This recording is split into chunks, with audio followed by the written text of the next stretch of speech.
بسم الله الرحمن الرحيم إنه لقرآن كريم في كتاب مكنون لا يمسه إلا المطهرون تنزيل من رب العالمين بسم الله الرحمن الرحيم إنما يريد الله ليذهب عنكم الرجس أهل البيت ويطهركم تطهيرا.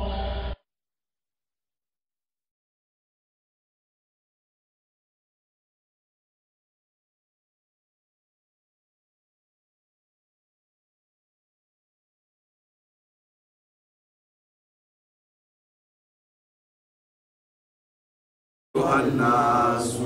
ألا يولي بلا بني آدم بين جرمكو يا أو آدم ديو اتقوا أو يا جسرا كسرا ربكم أو كاجندو على لامي أكاكوني ربو مساي الذي مسامين كله خلقكم الذي أودع من نفس كبنينا واحدة نكرين دو ينفع دمي وخلق أبانا كدانك منها كبني كرين زوجها أفلانا يونا نويا أمبا أواي وبسا أنا نبانك فيدي فيدي نك منهما كيرك كبو فلالا رجالا نوية شوية كثيرا جشامبا ونساء kabanga muzo shaman dauka wataku salama umwaka sirankoi Allah adabado ayisra Allah ye allazi masami kolo tasaluna babe yon deri bi ni masami toye wal arhama ayisra sinyi franya de abi wala babe yon deri sinyi mi ayisra sinyi wore gake مسامي عليه كان سيغتا على مسا سباتنا عليكم او ادم دوكا رقيبا نامو رقيبا كرسي مسابري تليابونا لا قال امير المؤمنين عليه السلام امام علي كو من قرأ سورة النساء كن موانك سورة النساء كان في كل جمعة juma o juma koro fla bola de amina ko atigra mo be tanga min dogdotil qabri kabo kaburuka toro yalima ni toro ka kala juma o juma arabu kana koro fla be juma tun na fara kullu juma'atin amma fa ko yawm juma'atin ay ibaratun min qurasi wa shami arabu ka bi chwa kan te utata fa yawm juma'a أو ليلة الجمعة نهار الجمعة وبين préciser les noms voilà juma su juma tlefe juma wula fe ni précision nana avec le ko juma yere ni mais na ma fote arabu ba fo semaine ma ko juma voilà avec fo semaine ma ko juma et imaye ngo ni ameta logolo logo est le kéré mais ba ko logo kun kéré c'est à dire comme na logo dondo makata bla logo do vraiment mais be semaine de wala logo kun kéré ka to la logo la ele kana mi ko logo din kéré ne lori logo kun kéré ne logo semaine kéré complet be wala te ko logo kun kéré na fara ko jumaa ko taal jumaa al kadim أما في يوم الجمعة القادم تعال الجمعة القادم يعني أسبوع القادم ما لا يني أبي فورا سمين ما تكون جمعة وتمنا وكا جمعة السمين تقول الجمعة لا جمعة القادم نفر كل جمعة أبي سيكا كي سمينو سمين إيكا كارهو كيرجع أما بريسيزي كوفاكو جمعة دون نفر كل يوم الجمعة ها ni yomu nana dron taka kame juma do yerema ou bien leila juma ou bien masa juma ou bien sabah juma mais ni précision do farala kan dron abi woroman sa abi lonko ko semaine ko tetuboni mais na fora ko juma te dron aba fla beta imma juma do wala ma semaine donc ma foko juma fi kulli jum'atin n'i y'a kalan suratu nisa kalan semaine o semaine siɲɛ kelen walama n'i y'a kalan jumadon o jumadon o tuma na ni siga wulila komi juma nin bɛ kuma semaine kan a bɛ kuma jumadon yɛrɛ fana kan o tuma ni siga wulila sisan i m'a dɔn a fila la juma don o tuma i t'a kalan juma o juma jumadon kelen-kelen bɛɛ la n'i y'a kalan juma o juma n'a kɛra juma yɛrɛ yɛrɛ ye i y'a sɔrɔ n'a kɛra semaine o semaine juma yɛrɛ fana ye semaine o semaine o semaine ma taa k'i ta o tuma tu as gagné tous les deux o ye ehtiyatu bonda ye mais n bɛ fɛ k'a fɔ i ɲɛna de n'i ka juma ti arabukan na kɛ i kana bɛɛ miiri k'a fɔ ko jumadon don fo ni précision b'a kan n'o tɛ a bɛ kɔrɔ fila bɛɛ ta a bɛ jumadon ta a bɛ semaine ta k'a lasɔrɔ قال رسول الله صلى الله عليه وسلم على كراكو من قرأها كوني مغام كسورة إنكرا إمام علي كدون فو يا كرا جمعة وجمعة كو أبي كيشي كابو كابرو ديبوما يا سورة النساء كابرو ديبو أبي تان كابو أوكي على كراكو جودي صلى الله عليه وسلم كم من قرأها كوني مغام كسورة النساء إنكرا فكأنما تصدق على كل مؤمن ko akara ko min mɔgɔ min ka saraka bɔ mumini kelen-kelen bɛɛ lajɛlen tɔgɔ la wa warisa mirasan min ka tiɲɛ ta mumini min ka tiɲɛ ta wa utiya al ajru kaman ishtara wa utiya al ajru kaman ishtara muharraran ani mɔgɔ min ka oti al ajru sadi baraji do be di sura in kalamba ma ina fo mo min ka mo ka horo yalen dosa wa bari'a min ashirk ka kishi ka bo flanka fuyama sadi o yo horon do borola e tarao o ka horo ya ko bo borola sadi mɔgɔ min bɛ boro la ni jɔn feerela jɔn mɔgɔ wɛrɛ ma o k'a jɔn y'a san a bɛɛ ka gɛrɛ mɛ hɔrɔn salen o ka gɛrɛ ni jɔn salen parce que jɔn ale bɛ jɔn y'a la ka kɔrɔ matigi y'a feere mɔgɔ wɛrɛ ma mɛ hɔrɔn nalen k'a feere ale y'a digu fanga ka bon o tuma n'i y'o kan hɔrɔnya n'i y'o san ka bɔ jɔnya na dɔrɔn k'a kan hɔrɔnya dɔrɔn c'est-à-dire hina ni c'est-à-dire bonya ni karama b'o la o fanga ka bon ka tɛmɛ jɔn sanni jɔn kɔrɔ salen kan ok kuma kɔrɔ ye k'a fɔ ko i bɛ barajiba sɔrɔ ani mɔgɔ min kisira ka bɔ filankafoya ma fana wa n'i ye sura in kalan fana wa bari'a mina shiriki i bɛ kisi ka bɔ filankafoya ma c'est-à-dire sura in b'i kalan la wa kana fi mashi'atillahi ko i bɛ kɛ Alahu Taala ka jɛn kɔnɔ min alladhina yatajawaz anhum ala bena tɛmɛ maa mun ka kojugu kɛlen ka lahara jɔ don a to mun n'o ka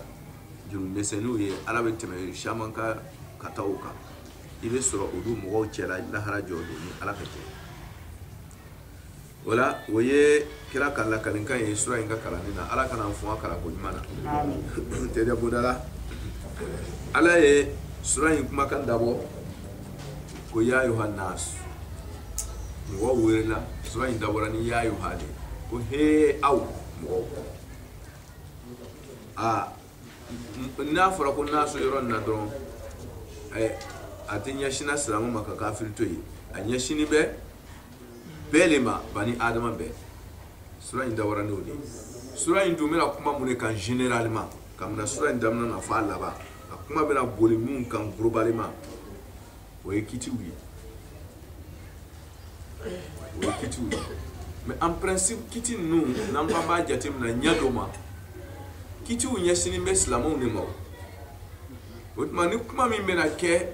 wolu kan ni kuma min bɛna kɛ kiti kan a kan ka sura kan ka dabɔ ni silamɛw de ka weleli kan ya ayuha allazina amanu par exemple parce que kuma min bɛna fɔ a kɔnɔ kitiw de sura in ye kiti kɛ ayaw de kiti sugu jumɛnw furu kiti bɛ na a ye musow ta ten a kana muso masina ta a kana ninnu ta a ye ninnu ta ok a bɛna kuma o kitiw kan furu kitiw tiɲɛ tilan kitiw a y'a tilan ta a kana tilan ten nin bɛɛ bɛ limaniya jɔnw de kafiri mako bɛ muso kelen ta muso fila ta muso ta 100 o tuma jati min bɛ dila toujours silamɛw ko don a kana tiɲɛ tilan tɛ a ye muso ta kɛ ten a ye den ta kɛ ten a ye jɔnw ta kɛ a ye balimaw ta tiɲɛ tilan nin bɛɛ ye kiti ninnu ɲɛsin bɛ limaniya jɔnw de ma k'a lasurunya o tuma n'i ye kiti ninnu filɛ tiɲɛ ta kitiw furu kitiw ka taa bila seri kitiw bɔgɔden bɛ na n'a kɔnɔ ka taa bila furusa kitiw bɔgɔden bɛ na n'a kɔnɔ ka taa bila akasiya hadi kitiw bɛ na n'a kɔnɔ nin bɛɛ ɲɛsin bɛ silamɛw ka côté la c'est à dire kiti kɛ sura nin ye sura nin ye quoi a bɛ kumana kitiw yɛrɛ kan n'a sera caman ba de ok mais n'i y'o lajɛ ten o tuma n'o kuma bɛna daminɛ i b'a ye comme n'i y'a kuma daminɛ ni silamɛw ye là ça correspond un peu jɛ i m'a faamu ni k'a ye ala k'a daminɛ ni y'a yohanasu ye n bɛ deli ka kuma dɔ kɔrɔya ka sariya tuma bɛɛ n ko silamɛya ma na silamɛya dama kosɔn silamɛya ma na silamɛya dama kosɔn kuma kɔrɔ ye ko kɔrɔna ma na limaniya jɔnw dama kama kuranna nana adamadenw bɛɛ de tɔgɔ la i kɛra silamɛ ye o ma kɛ silamɛ ye o n'i ye baara kɛ ni kuranna ye i b'a nafa dɔn diɲɛ kɔnɔ ni silamɛya farala a kan i ka baara kɛ ni kuranna ye ka sɔrɔ limaniya fana b'i la i bɛ ban k'a nafa dɔn fana lahara n'o tɛ n'i ye kuranna baara ka sɔrɔ i limaniyalen tɛ i b'a nafa dɔn diɲɛ kɔnɔ siga t'a la k'a fɔ ko i tɛ silamɛ ye k'o kosɔn ko n'i ye kuranna baara ko i t'a nafa sɔrɔ diɲɛ kɔnɔ i b'a sɔrɔ pewu o tuma kuranna nana adamadenya mumɛ a limaniya jɔn n'a kafiri kuranna nana bɛɛ lajɛlen ka ko dilan yɔrɔ de diɲɛ dugukolo sanfɛ ni min sɔnna ka limaniya fara a kan e bɛ ban k'a lahara baraji fana sɔrɔ o tuma kuranna nana général o kosɔn a bɛna kiti min di nin a k'a daminɛ ko y'a yoha nasu i limaniya ma limaniya kuma min bɛna f'u ye nin kɛ i tɛ nafa b'a la ni mɔgɔ min ma sɔn ala ma furusiri koɲɛw fɔra cogo min na furu musow ta cogo fɔra cogo min na mun haramuyalen ma mun ma haramuyalen ma n'i tora k'i ba furu o mais i tora k'i denmuso furu fɛn min bɛ bɔ a la i bɛna ye o o tuma mais n'a y'a kɔlɔsi silamɛya ye min fɔ nin kɛ n'a y'a kɔlɔsi hali n'a ma kɔlɔsi ni ala yɛrɛ kosɔn ye sa mais a kɔni y'a janto a la ten a ka mɔgɔya bɛ ɲɛ diɲɛ in kɔnɔ yan lahara baraji ko an na fun o la mais a ka dabadenya kɔni bɛ ɲama dɔn ni e ala ka kirisi n'i ka kɔnɔ ni bala o i ni den bɛɛ kɛra ba kelen ye ala k'a ɲuman bɔ a kuma ka siya han pour que a ka mɔgɔya yɛrɛ ka ɲama dɔn a kana kɛ komi siyɛ ni baw ni wuru parce que do kɔrɔkɛ ye do ba ye ou bien do kɔrɔkɛ ye do fakɛ ye a tiɲɛna o est-ce que o mɔgɔya bɛ ɲɛnabɔ wa a ti ɲama lɔ o ye ko bɛɛ ferekelen ye taafan tɛ sɔrɔ a la o tuma ala nana ka adamadenya dilan k'a d'a ma hali n'ala ko t'aw kunna sa a y'a ka mɔgɔya dilan de k'a d'a ma ni sariya kiti ye ya yohanas a taabolo bɛɛ la silamɛya kiti kɛ adamadenya bɛɛ de ta mako ɲɛ sira lo a ye nin kɛ ten a kana nin kɛ ten a ye nin kɛ ten a kana nin kɛ ten limaniya jɔn dama ko tɛ mɔgɔya yɛrɛ de dilantɔ don ala bolo i tɛ kolon ka se ala fɛ ayiwa a bɛ faamu ya yohanas a ko ya mɔgɔw i taku a ye siran rabbakum a tigi ala ye i m'a ye a m'a fɔ ko i taku la ka b'o sani parce que kuma ɲɛsinnen bɛ mɔgɔya de ma i taku rabbakum min b'i ka ko ɲɛnabɔ la a fɔ k'a kan bɛ o de ma siranw ye ala nana aw ka kow dilan nin a ka ko ɲɛnabɔ masa ko a ye siran wele a dun b'a ɲɛnabɔ la fiyewu alazi a ka ko ɲɛnabɔ masa juma a kun fɔlɔ ye ala ka kun min k'aw da min y'i sɔrɔ k'i kɛ mɔgɔ ye aa vraiment ne ma lara ni fɛn wɛrɛ bɛ sɔrɔ min bɛ se k'i ka mɔgɔya ɲɛnabɔ ka tɛmɛ ale kan le fait qu'a ye tulo di ma nin ni tulo bɔra i ka mɔgɔya la sa i b'a dɔn min bɛ yen président min tulo t'a fɛ a bɛ sɔn k'a bila ɲɛfɛ et puis a ka kɛ sa ɲɛ t'a kun tulo t'a kun da yɛrɛ t'a kun ça veut dire que aka moya yɛrɛ bɛ ɲɛnabɔ ko ko ala y'a bɛɛ matériel d'a ma e bɛ se k'i ka moya dilan ka s'ale min ka a dilan fɛnw d'i ma kɔ i ka moya tɛ dilan ni ɲɛ fila tɛ o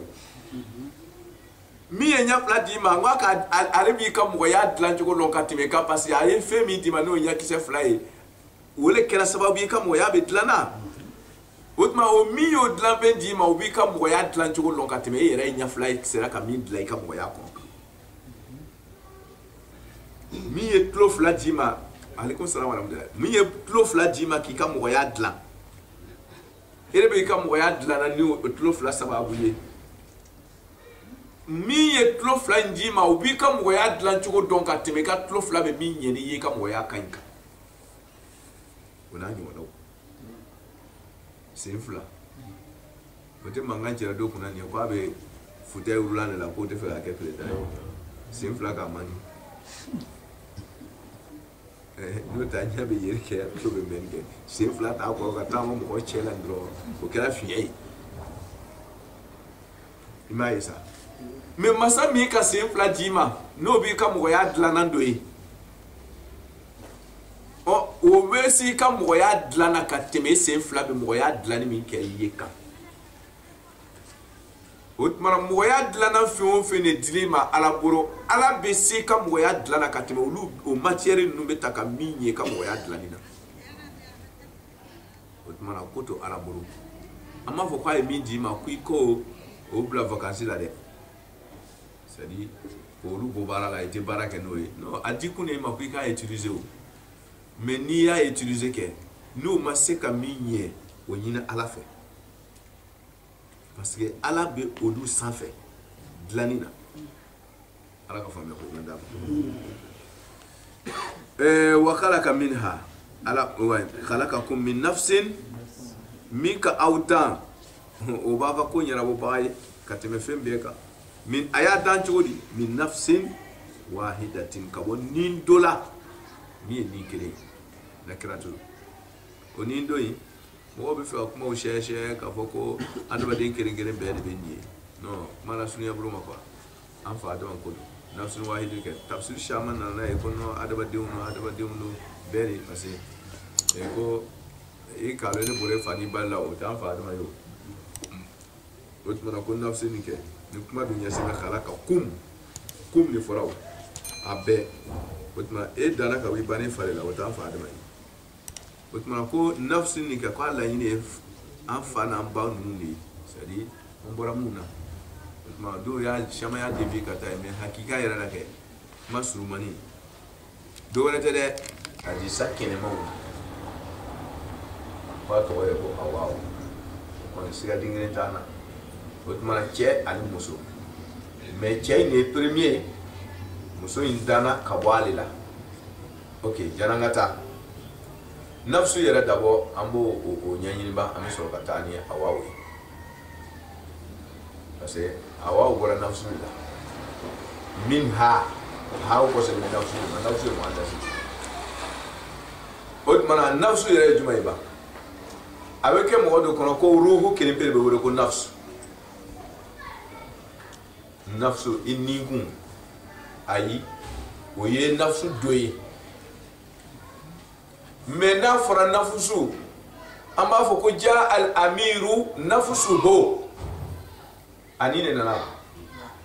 ja al amiru nafusuhu ko ɲama a yɛrɛ kun de nana a yɛrɛ bakun o de nana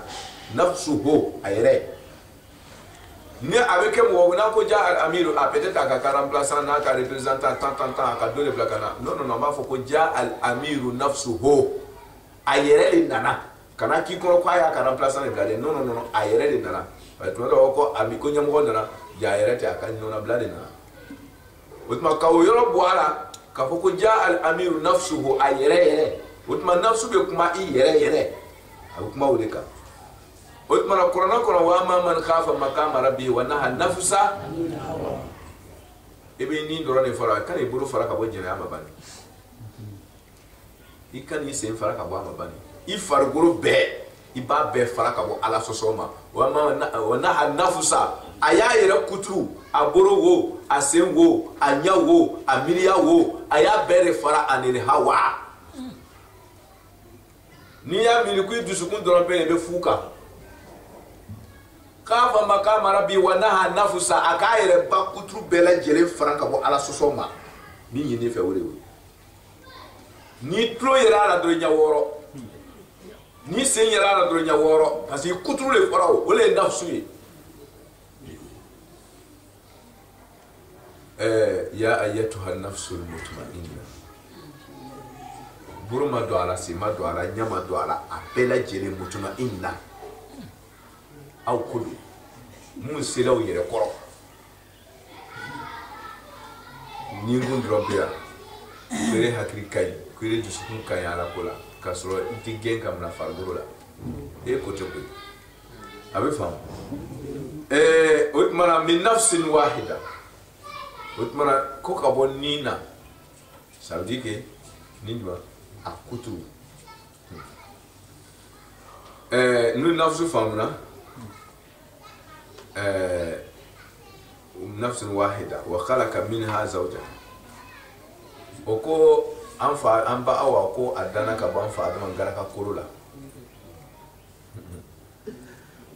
n'a dun ye garaka koro a ye taa dɔgɔtɔrɔ fɛ u bɛ garaka koro compter k'a jɛ dafa a ye ko cɛ garaka koro da ɲagalen don ko muso garaka koro dafalen jɔnni dɔgɔtɔrɔ jumɛn de k'o confirmation d'i ma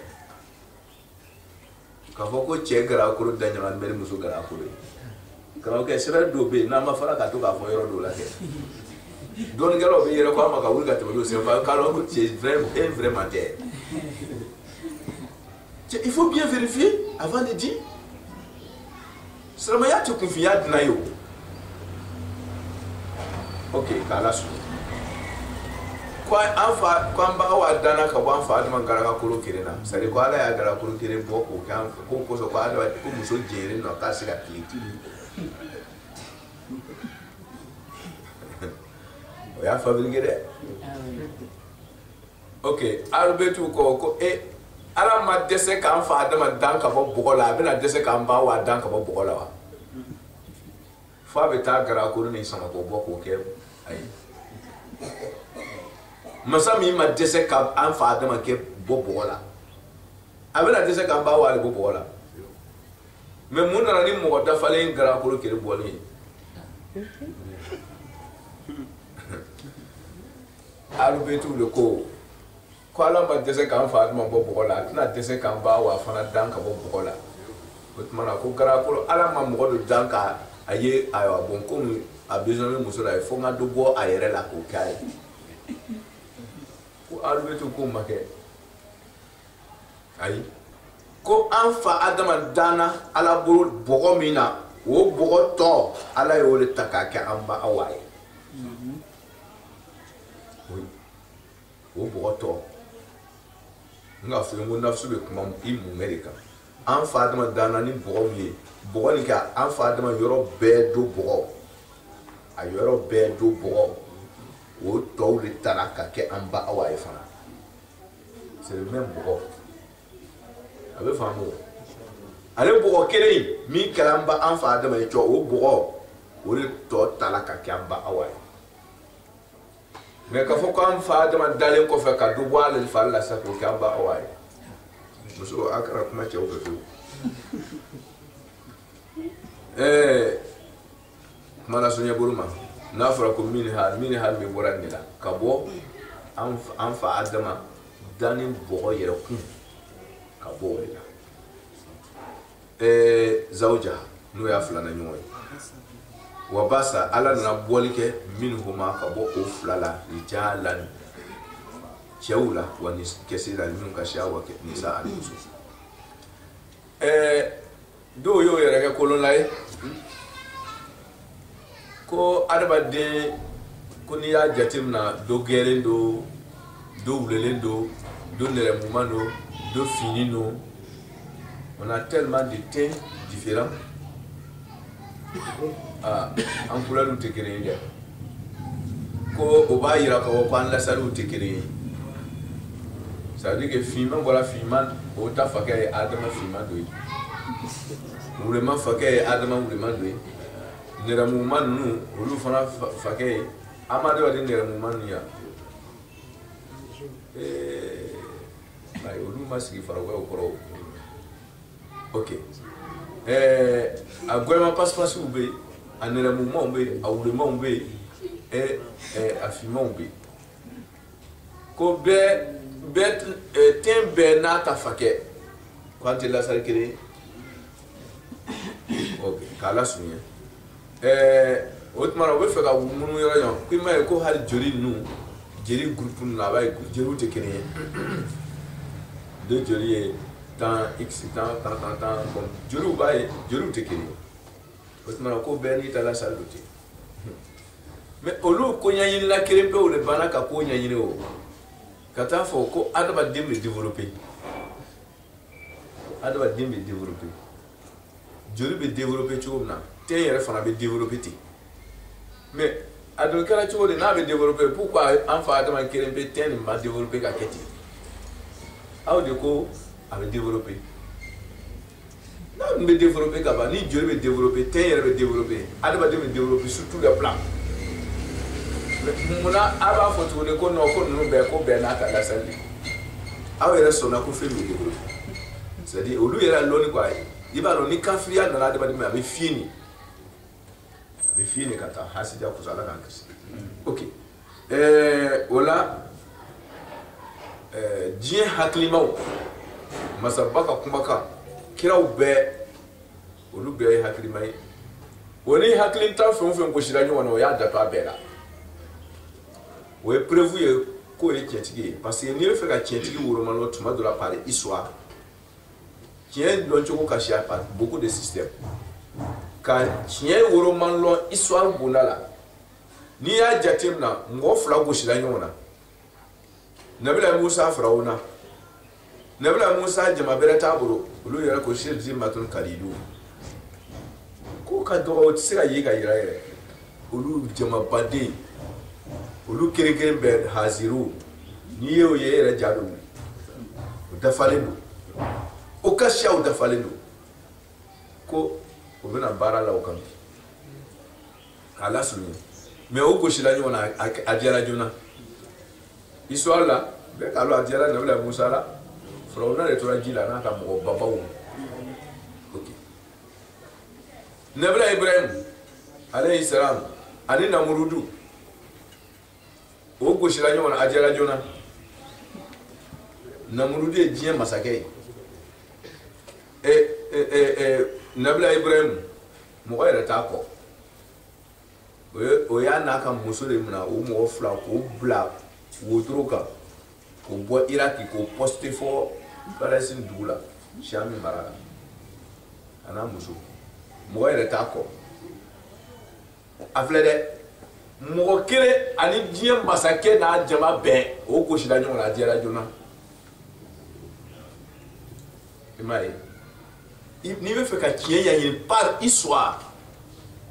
i bɛ fɛ ka tiɲɛ découvrir histoire bonda la kɛ m'o de diri ma ni se t'a ye ni ko se t'a ye jama man siya kɔ minan t'a bolo wari t'a bolo ten tan nasira si la ni ninnu tɛ suma diɲɛ nacogo la mais o gosila ɲɔgɔn na a dun kɛra cogo di a diyara la parce que a kan ka di la ko parce que wari b'i bolo wari t'a bolo a bɛ di la ko parce que ko fanga b'i la ka tɛmɛ a kan fanga yɛrɛ t'i la ka s'a fɛ physiquement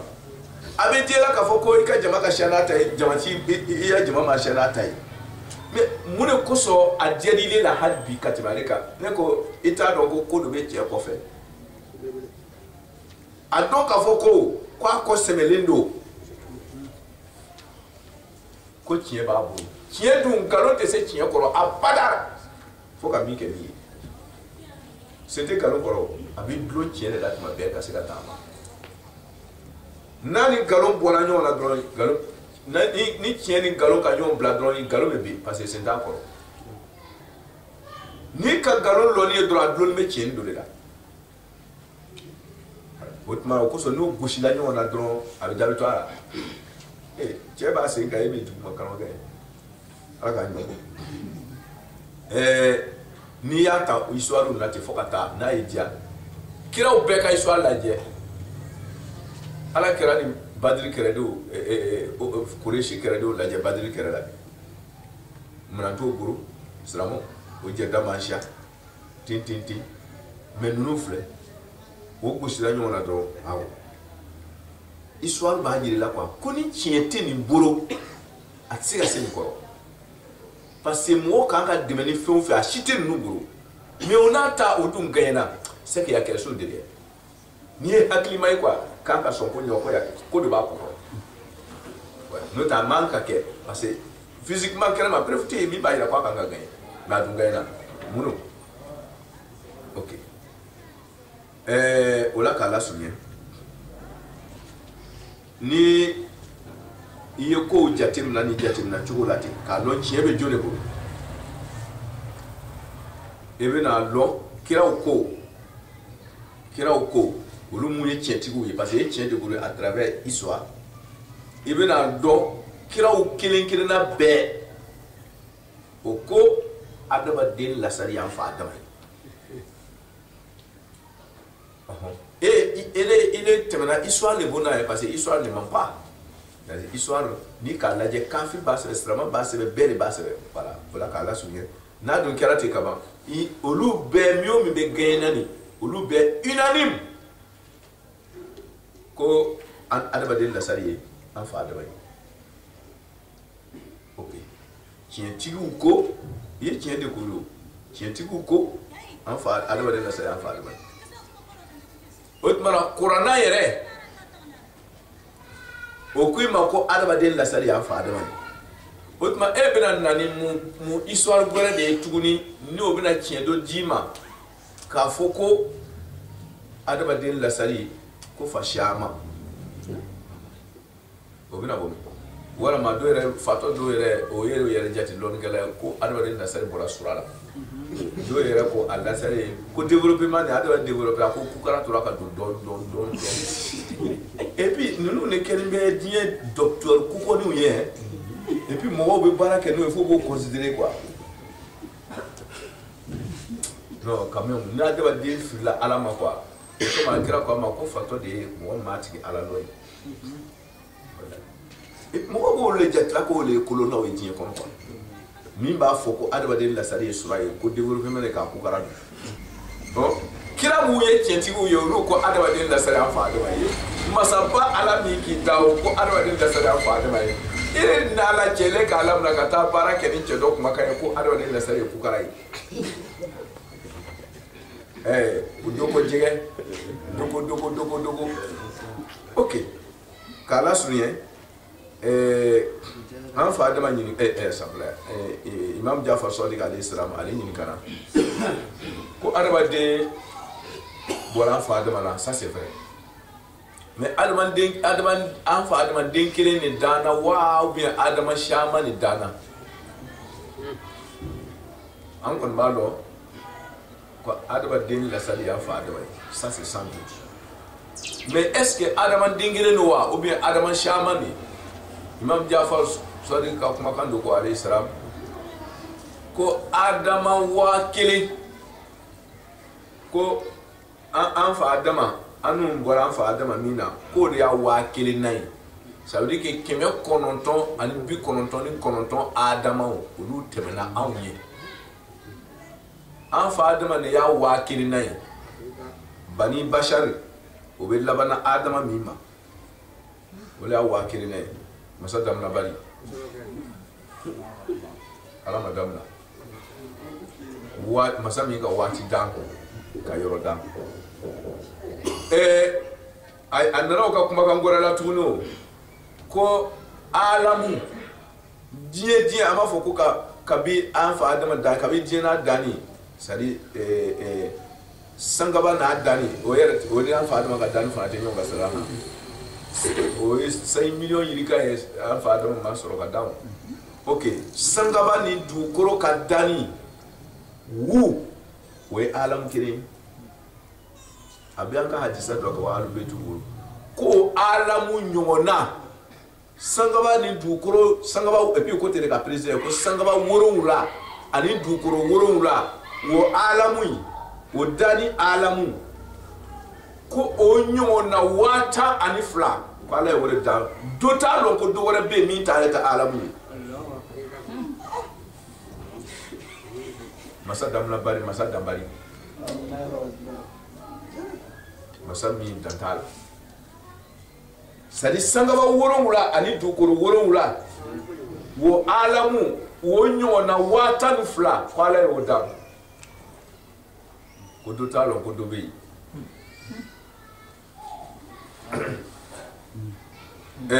angata ko mo ko wati tamana zawjaha wa basa minhuma rijalan kaseeran wa nisaan Allah ta'ala yake shaman wala ko yanka an fa adama ta diunye an ko te ton ko ni wai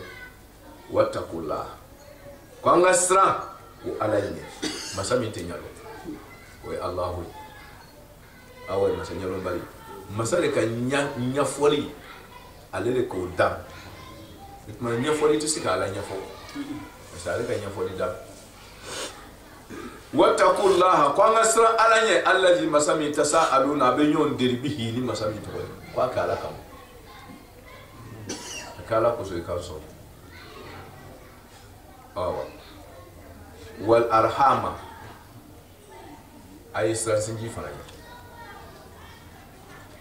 anabe nyon de la ni sinji mi ko akana sinji ko so ikauso angola ni ayanto aw fe arham mi ne be obi arham mani mi mali ba be fe okay otimana ko aisra alay kasra sinji fara taqullaha wa taqul arhama mani te manzuya voilà aisra alanye ay banka sra sinji fara nya kana sinji tigede kana sinji to okay maintenant tunna ko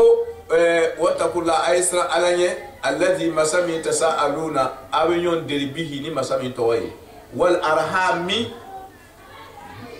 anabe nyon dilla ni sinji mi toy wotma atumeke majruri wal arham tasaaluna bihi bini hafu jari hin me kosira alama abe nyon dilla masami toy na tunkira wal arhami anabe nyon dilla ni sinji mi toy ka foko akaga sinji akoso ikanso wala ma kek sin ya ko so in kan ko masnanke ma nekete me narake war arhama abake ma tufu isa Allah hala wattaqullah wala butmana abebe dila alalima me harakatu ni bab ni hido ala yerdu ni akara hayi kadi adima wattaqullah ka dum fatatu law abiye ala kirini nga koro de be changer abe nyon de lani masami toy ana yesra masaminye wotmana na atufuela Allah la ayesra ala ayesra sinji fana nye nakara bihine abe ala delani masami to ye anabe nyon delani sinji mi to ye wotma be ka war arhami adu wodun tabo arhamani alaga fo me madam inna Allah masami alaykana ali sabatila alaykum aw adbadu bela jelinka raqiban korosili masaye kwa yesrade ni mo beni ayen talaka karam furusili yorola no ba korolo furu nyoma fla ditolo nyoma o kan nefuyi ko inna allaha kana alaykum raqiba kebe sokono kete sokono muso injatu yerla kwala raqib ismu wazn fa'il ala bi korosi baga isani wati be wazn fa'il suma botlela kebe kete raqiba ala bi le che fana korosi la kene mai itara do restaurant ki kono fa kana so kono sa ko passer malo le bi tari kono fa kene ma so yirale ni gaton nai kana so kono sa passer ka lo tiga diga na bu ikoro nai ala ga nyambo inna allaha kana alaykum raqiba ala nyaba bera ba be korosila kala suye wotmana ko adaba de nasrana alanye aka donga foko ala le yaw korosi baga isangani wati be o ka pare wa contrôler la mais ala ka korosi li fa ka bungati mo ka parce que appareil ti dusukun yela mais ala bi dusukun contrôler la Ouais. Ala ka faamuya ko ma dama ni sirana la ye i be tilen hali mɔgɔ min kɔrɔsi o tuma na adamaden dilanna ɲuman o le ala ye siran ye gardien bɛ yen gardien tɛ yen appareil bɛ yen caméra surveillance bɛ yen caméra surveillance tɛ yen voilà tu dois rendre compte tu dois pas rendre compte tu dois te contrôler ala ye siran ye i ka gardien bere il m'a besoin qu'à Foko je vais rendre compte ça pour ça je dois faire ça en sincérité il m'a besoin là ala ka faamuya ko ɲuman d'a ma ala k'o sɔrɔ a la